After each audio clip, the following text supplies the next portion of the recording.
Hello and welcome to another edition of the Diversified Teammates Gallery podcast. This is Eric Vallow, and I'm joined once again by all my besties. We're all here for some reason, and it's really early, as you can tell by the bags right here and the coffee right here. This is our new show, Ask DS Layer. There was no other way to do it right than to do it together at all time zones across the planet we could possibly cover as a group. So good morning, guys. Or good afternoon or good evening. Hello. Good afternoon. Hello. So Ask DS Layer is, well, what is it? Somebody help me explain it. Anybody? You guys are useless. So you bring us your questions on Twitter, and we make up crap. I like it already. So this is the authority for all things BI then, right? No. Only the topics we know the answers to. Right. This is where we also display our sense of superiority, right? Yeah, Mr. Sybase IQ. Yeah. All right. So without further ado, let's tackle or not our very first question. Mr. David Taylor writes. Wait, is that working? No. There it is. There it is. Yep. Fail sauce. Oh, all right. Dear DS Laird, what are your top 10 favorite features within your favorite product? That's a great question, David, and a great one that isn't going to get tackled today. But thanks for asking. I've been waiting like a week to say that. You know what? Nope, that's a monumentally huge question, and we're going to tackle that one another day. So nothing personal, but we'll give it another go. But I don't know. I mean, everybody's favorite product is beer, right? So at the moment, it's Caldi's coffee. Well, it's not going to be 7 a.m. forever, pal. It's 7 a.m. somewhere, right? Make that coffee Irish, and the day will be much better. Right. Okay. So in all seriousness, David actually chucked a couple questions over our way, so we'll move on to the next one here. David actually asked a very good series of questions. So he also asked, Dear DS Laird, what could SAP deliver that would make you say, OMG, this is a game changer? Bring back the old performance manager. I thought for sure you would say Dusky. A bag full of kittens, first off. Right. Thanks for that. Right. I was going to say mobile desky on HANA. Didn't we already pull that off last April Fool's? Sort of, yeah. No, I actually think that there's a lot to do in terms of personalizing your experience, not necessarily in the network of truth way, but in a more enterprise way where it's a lot easier to subscribe to alerts, specific content, various notifications, and just make that a lot smoother so that any idiot who can use Facebook to get notifications could get that same level of interactivity with their enterprise data. I think that would be pretty hot. Top of my list would be like a voice, like a Siri-like integration where I could ask a question to my enterprise data and get an answer and have it formatted pretty and come back and actually be what I was asking for without having to dork around with little things on my screen and creating formulas and whatnot. Just do that for me. Just want to ask a question. I would rather a minority-style report type of user experience. I don't know that I want to talk to it because I don't want it to get sassy. It tells me how bad my numbers are, to quit changing them in Excel. Anybody Yeah, else? I'd like to see maybe get into the hardware space, like wearable tech. They're doing a big sports push at the moment. Maybe they could release something that's running HANA, like you just strap it onto your wrist and it monitors everything for you, and that'd be pretty cool. My takes. Not Demo Jam winner cool, but Demo Jam, yeah. Demo Jam. Demo But no, Jam like fit place. HANA on the body, like HANA in the hardware that you wear on your body. The next level. Well, first they have to shove a Raspberry Pi up here. You're wearing the Kool-Aid now. It's unbelievable. Walking advertisement. So my take is a bit more serious and a bit more less virtual reality is funny enough, in the database space. If they can get data flow between in-memory and disk, where whatever that is, whether that's CEP coming into in-memory into any disk database, if SAP can figure out the data aging without using ETL, I don't think anybody can touch them in that space.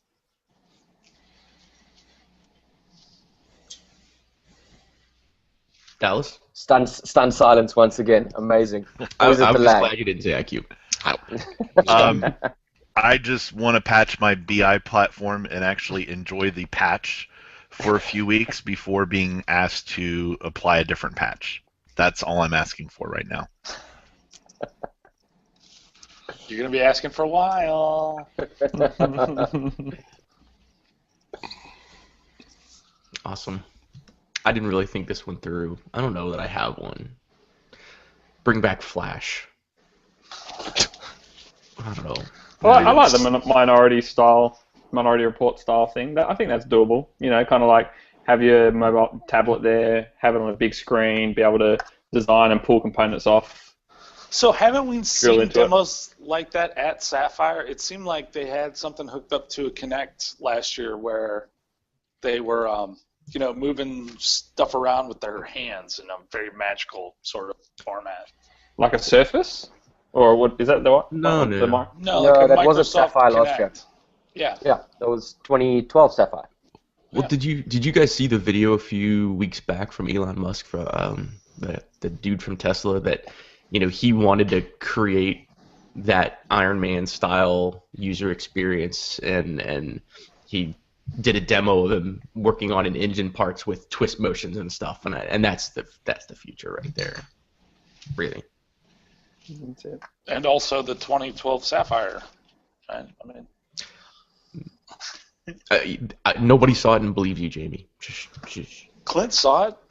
It was 3 a.m. He can't remember conferences, dude. Disreputable club. Well, my passport has a stamp in it, so I was there. That was a different VR, Jamie. All right. That was Vegas. Any other dreamy features before we move on? We've got a list going here. Let's crack through them. Right on. Great question. And hey, use the comments, people. Write in. Let's hear what your dreamy vision for BI might be. All right. So the last question from David for the day that we're going to tackle are, dear DS Laird, are all BI platforms basically the same, or is Business Objects a cut above? That's definitely a question from a marketing or sales guy.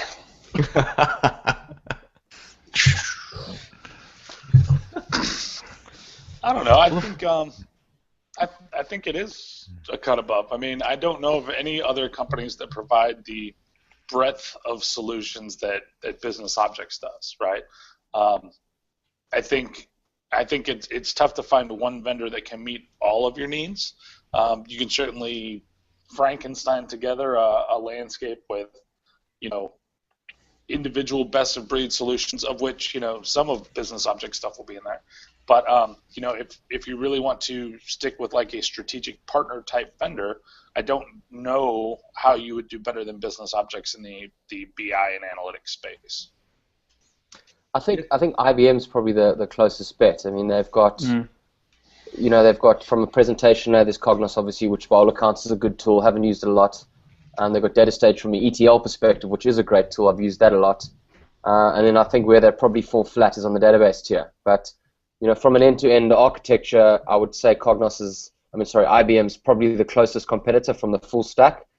But where they fall short, in my opinion, they don't have the desktop analysis tool, which obviously SAP are trying to plug the hole with Lumira as quickly as possible.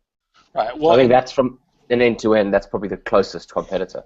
And I don't know that they have a dashboarding tool that you can that's as easy and flexible as Excelsius.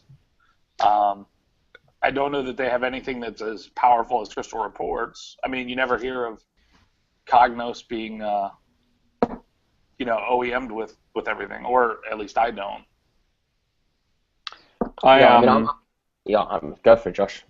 Oh, so a couple of jobs ago, I spent a bit of time doing comparing BI platforms. So I'd agree with Clint. IBM had the closest platform.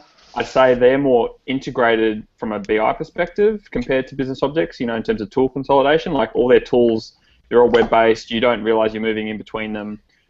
They do have some kind of dashboardy tool you can apply to mobile, but I think where they fall down and where Business Objects is a lot better is just the integration across from analytics through to information management. So when you look at like Business Objects with data services and then with the quality stuff, with the data quality capabilities, with the governance stuff, IBM have all these separate tools that don't really work very well together at all, and Business Objects does. But I think the Business Objects is probably more leading edge than IBM, but IBM provide a much more kind of seamless interface if you're just working in the BI platform.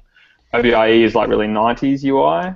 Microsoft is a bit of an up-and-comer, not a really scalable architecture yet, but they're just able to be so much more pervasive because everyone's running Excel, and and everyone has SQL Server licensing, and so you have a BI platform for free anyway, right? Correct, because I mean they're throwing in SSIS and reporting services, which service the masses. And Power Pivot's looking really good, like 2012. Did you say PowerPoint? Power Pivot. Oh, right. I think the difference is that the IBM stack traditionally has been meant to work on the IBM stack, right? It works best if you have DB2 underneath and it flows through the entire IBM system. And Microsoft is the same way, right? I mean, yeah, they can you can pull in stuff from other sources, but that's really, I think, where SAP differentiates and where Business Objects got its early market lead, is that because you could use it on any platform and pull data from any platform, and it's been built that way. And you were comparing the ETL tools, and it's worth noting that both IBM and SAP never really did that well on their own. They got it through acquisition. I think that SAP did a better job of integrating all those different companies that they acquired.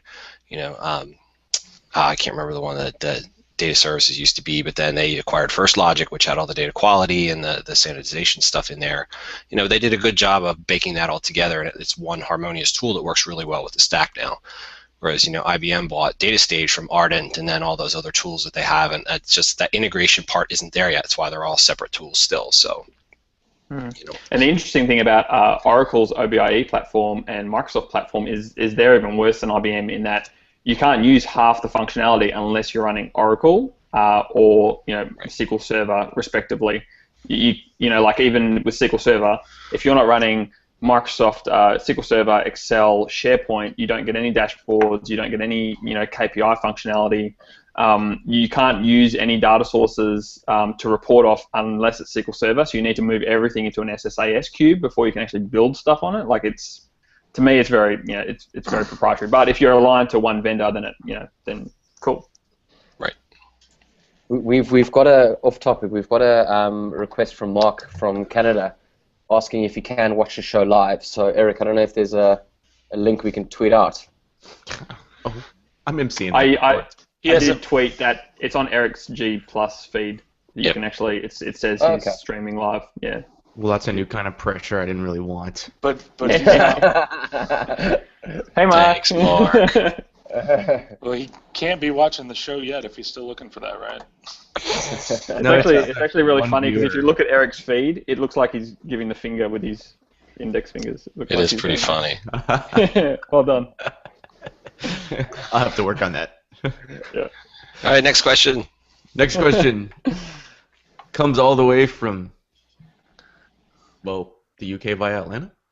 Our friend Matt Hawkins writes, "Dear DS Laird, is client-side Java destined to follow Flash into obsolescence?" Good question. Dallas, you spent a whole lot of time talking about this.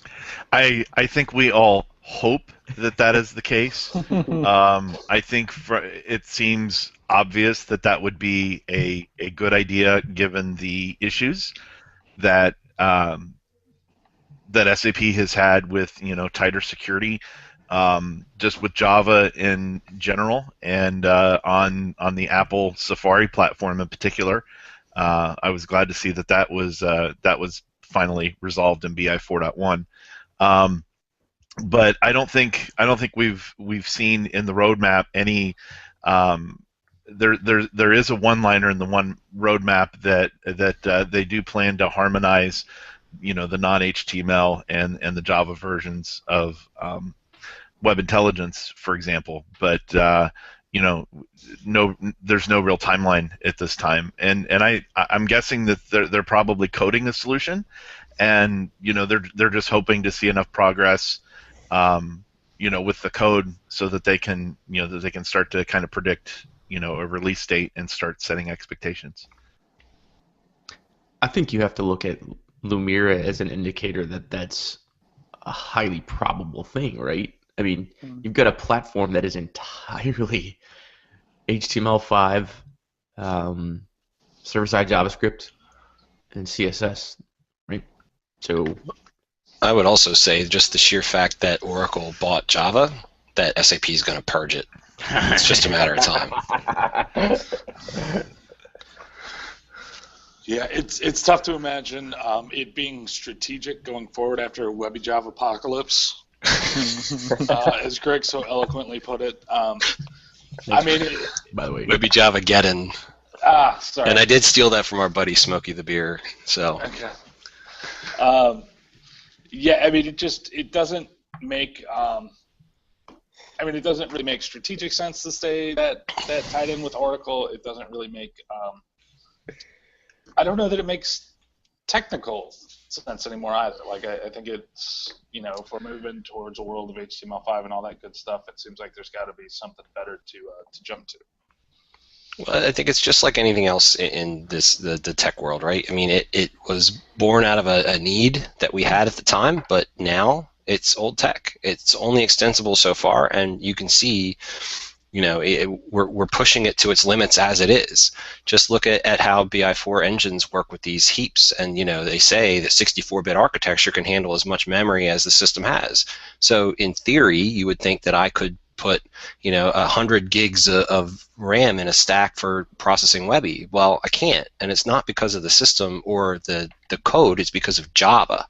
The way that Java operates, it can't handle the memory that high, and it's kind of seen its day, and I think it's time for it to start trickling away. I think the tipping point for web intelligence over desktop intelligence wasn't when the feature gap was closed, but when web intelligence had features that desktop intelligence didn't have. And my hope is that we start to see features in the non-Java version of web intelligence that make people say, okay, the gap's not closed perhaps, but there's some compelling features, and I no longer need Java, and so I'm going to start using it more heavily. The interesting thing is, around that is that if we do a new deployment, like when I was a partner, if we did a new deployment of BusinessObjects, I actually wouldn't turn on Java Webby at all. It'd be DHTML out of the box, and users wouldn't know what they were missing, right? Like you pretty much have feature parity apart from one or two things. Alerts is a bit of a big one that they need to sort out, but you do have some new features like the Open Document Wizard, right? That's part of DHTML, and it's not in the Java version. So hopefully. Save them from themselves then. It's doing them a favor.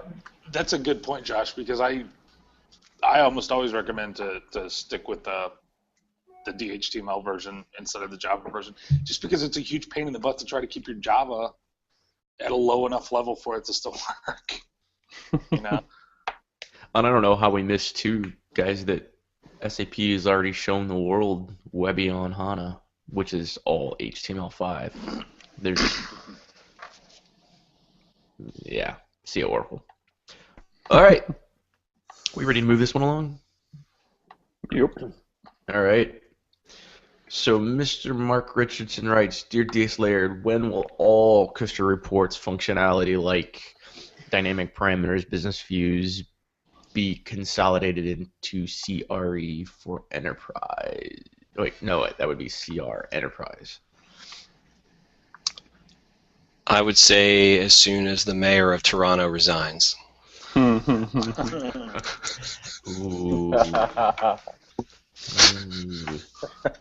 It's a low blow. Low blow. Speaking of blow, You've been waiting off. Beep. Hey, why should Americans have all the fun? You know, I'm glad to see that Canadians can finally enjoy, some political stories that you know that we're used to here in the States. Right. Well, Toronto is finally on par with Washington D.C. So that's All right. Focus. I think the obvious answer is we don't have forward-looking statements into SAP's roadmap for specific functionality, I would say. But I say down with business views, first of all. Anybody else? Yeah. It's not. They're not going to be there. I don't think there's going to be a migration path, unfortunately, though, and that's the kind of sticking point, right? Like if you've got hundreds of Crystal reports built on business views, what can you do, right? Like it's. Well, we don't need four semantic platform. Layers. We don't need a fourth. No. Semantic layer. No. But it all comes down to migration path, not reproduction of functionality, right? What's the better alternative at this point within the suite, and how do I get there in an automated way? Pretty sure business views still work in 4.0. Anyone confirm that? Yes, and that's why the Crystal Reports 2011, or if you're on 4.1 2013, that's why it's there. It's just not like you said. It's not getting any updates, and unfortunately, there aren't any conversion tools. And it really just depends on when you bought either Crystal Reports Enterprise or Business Objects, because a lot of customers don't use business views. But I worked with a customer last year that they originally bought Crystal Enterprise. And so when business views were introduced, they hopped right on it, and 80% of their Crystal reports use business views, and Crystal reports comprise 80% of their BI. So that is a big challenge for them. 160%. It's 80% of 80%. Same thing. Well, there's an Ask DS layer. There's an Ask DS layer question right there. What's the future for Crystal Reports server? Yeah. It's hanging around. Explore is part of the Crystal Reports and universes as well, so it'll be here for a while, I reckon. Maybe they should rename it from something to, it doesn't need to be called Crystal anymore, but yeah.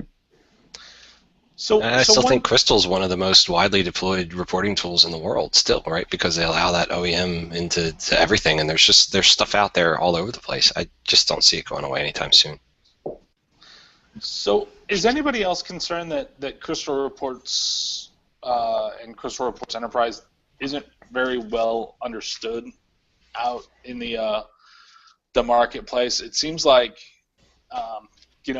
3 or 4 years ago when they first announced Crystal Reports Enterprise, it was very front and center throughout the keynote, and then nobody really talked about it anymore since then. Like every time I hear about somebody going to 4.0, they just don't understand what it is.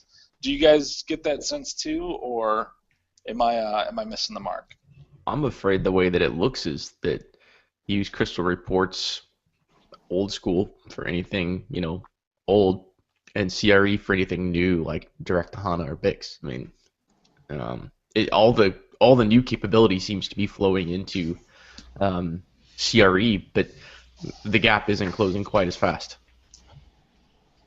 Yeah, and I think even then, CRE doesn't really get any love from SAP, so it's not really talked about. So when maybe customers buy the suite, they kind of like, oh, there's this thing here called Crystal Reports, but what does it do? And we don't understand where it fits. And I guess it's just a reflection of where they've come from. Crystal Reports in the day, like you used to do everything. You used to do your dashboard, you used to do self-service, you used to do all your reporting with it. And then when it got combined with Webby and Desky, then it kind of lost a bit of functionality to those because they were easy to do. And now in the kind of new SAP world, Crystal Reports is really niche, right? Like you don't use it for that much. It fills a very specific purpose, and I've given a couple of presentations about that. Like like when you use it for what it's designed for and what it does really, really well above all the other tools, it's fantastic. But it's just not that much of a requirement for most organizations anymore. So I think it's there and it's maintained because there are so many customers that are on it, and the customers that are on it need to stay on it for, at least a while still. But it's an extremely mature product. There's really very little place to innovate in that space anymore, and that's why I just don't think SAP is really pushing it anymore. It's there for the people that already know what it is and already need it to use it, and it's going to stay there for them, but it's just not a priority as far as innovation or new market. So Crystal won't become the new Desky? I doubt it. Do you guys remember back in the XIR2 days when we had Crystal reports, and I think it was Enterprise, in the browser inside of InfoView? It was called Crystal Reports Explorer, Oh, and I actually had to train people how to use it. And I remember approaching it for the first time, and somebody summarized it by saying it's like web intelligence but for Crystal reports.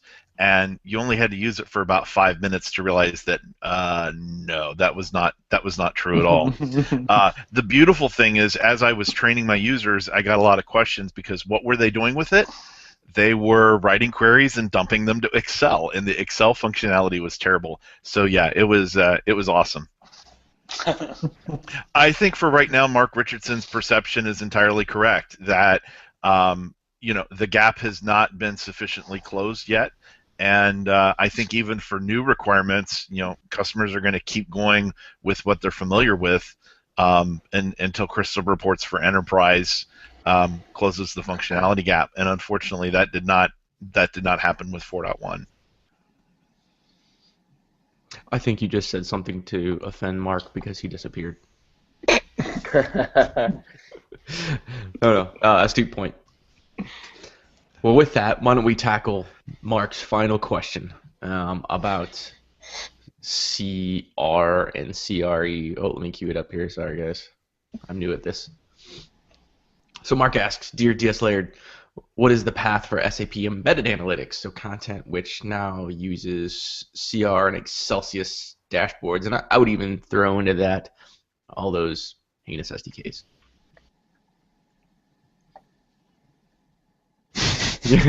Also, I don't know if you guys have used this, but basically, if you're running ERP, you can download a heap of Crystal reports that you can just plug into ERP, and they get called through ERP. And there's also ones you can deploy on the BobJ platform that query SAP directly, and then the same for dashboards that kind of sit within the ERP browser. But they're, as Mark said, they're built in Crystal Reports 2008 in Excelsius. So I think I actually replied to Mark on this one and suggested, I guess the logical step would be to redesign in Crystal Reports for Enterprise and Design Studio. I don't know if that's on SAP's roadmap, but longer term, there's a lot of different options there, right? Like around aligning with CBOM or using HANA Live even. So. Well, when I look at the history of Crystal, I've worked in shops that have entire suites of applications that rely on the Crystal Reports APIs. They don't log into Crystal Reports Enterprise. They don't log into BusinessObjects Enterprise. They're just standalone apps. And I don't even know how SAP could even have their handle around what exists out in the world. That's the kind of thing that takes... look at Desky. Killing off Crystal Reports in that way would take years to deprecate, first of all. And parity between APIs would have to exist for those shops, or they're going to go somewhere else. Don't give a customer an opportunity to reevaluate tool choice. Or give them a reason to. I'm distracted by Clint, but I think that it's a lie. Returning from Vegas, this is how I feel. Yeah, I think for a lot of those customers though, they're not going to be on recent releases of Crystal. Like Crystal used to be OEM'd into the Visual Studio suite. Like we're talking 5-8 years ago. I don't know if it still is really. I thought it was. Yeah, because I don't think it is. But I'm not a developer, so I don't really know. I just remember hearing something. But a lot of them they build these applications, with Crystal Reports 2005 or 2000 or whatever the version was, and they really wouldn't update them that much, So there's a lot of legacy stuff out there. I don't know how you bring those users along for the journey, right? They're not paying licensing. It was part of Visual Studio. They don't pay licensing to SAP.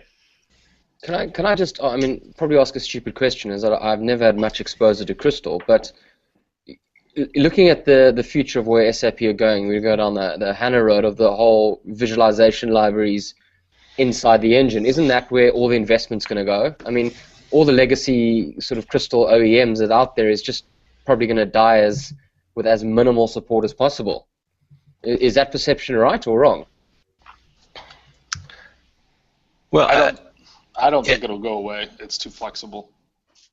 And part of it is, a lot of those applications that have Crystal embedded or OEM'd into it, they don't care about support from SAP. A lot of times they're versions that are way, way back, and they're supported by those application developers now. So I just don't think you can get rid of it. It's going to be out in the wild, and whether they continue to support it or not.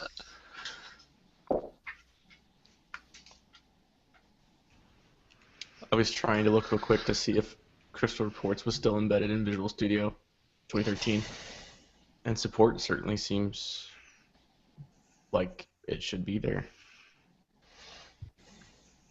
And that brings up another point, though. Being a part of some of those past migrations within versions of Crystal Reports, it's just still a huge deal for customers. All right. Do we have anything else? That was the last question. Any addendums, disclaimers we want to add? Do you have that forward-facing presentation slide? We got nothing. I don't know. Should we reiterate that we're really authorities on nothing and you should take everything we say with a grain of salt? Yeah, that's probably important. I'm fairly certain Clint's Halo distributed that information. I think maybe the content we provided will just prove that point. We don't really have to say it, do we? When are those aren't those two big webinars this week with talking about the forward statement? Is that tomorrow or Wednesday on the 14th? There's a big one tomorrow, I think, and a big one on Thursday. Okay. I hope they're different big ones, because that would be a little anticlimactic. Yeah. So, Ask DS Layer, the first round was kind of fun.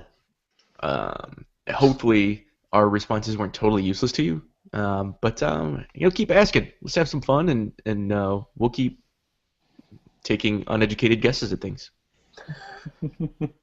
I'm in. All right. Well, hey, guys, thanks. It was a lot of fun. Cheers. Thank you. Talk to you next time. Have a good week. This podcast is hosted and sponsored by EV Technologies. Visit us on the net at savethecms.com. D-Slayer!